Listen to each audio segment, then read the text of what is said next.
All right, we're rolling. Outside the Crowbar, established 2006. This is Tom, the owner. Hello. It's our second annual Josh Fest, Hammer and Nail.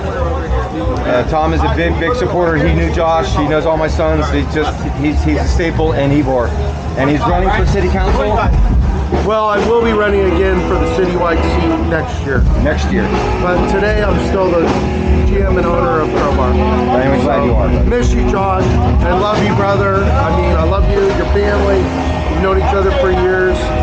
We got history. We got history, and I'm happy to be able to do this today to honor your son and be here with all the friends and the family and just try to embrace one another today. God bless you, man. Love you. God bless Crowbar too. I know the days are numbered here too. So 7 more months. Seven more months. That is crazy. All right, thanks, man. All right, we're gonna go in. Get in there.